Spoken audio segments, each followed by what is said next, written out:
السلام علیکم۔ اس وقت ہم مسجد قبلتین میں موجود ہیں۔ مسجد قبلتین جو ہیں بالکل آن ہے۔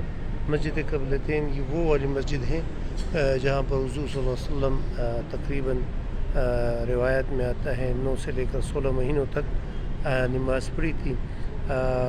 یہاں پر جو کفار مکہ تھے یا کفار مدینہ تھے، تو ان لوگوں نے حضور صلی اللہ علیہ وآلہ وسلم کو یہ ایک طعنہ بھی دیا تھا کہ آپ کا اسلام اپنا ہے، دین اپنا ہے، قرآن اپنا ہے، لیکن آپ لوگوں کا قبلہ جو ہے وہ اپنا نہیں ہے۔ فلسطین کی طرف نماز پڑھا کرتے تھے، تو حضور صلی اللہ علیہ وسلم کے دل میں خیال آیا کہ ہمارا اپنا یعنی مکہ مکرمہ یعنی خانہ کعبہ جو ہے وہ ہمارا قبلہ ہو۔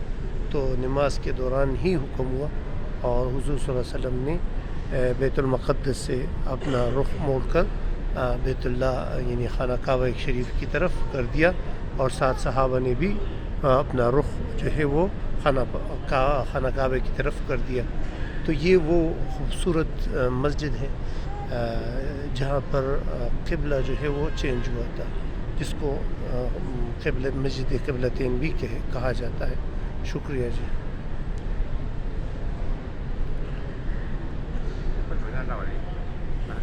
برابر، بہت شکریہ جی، تھینک یو۔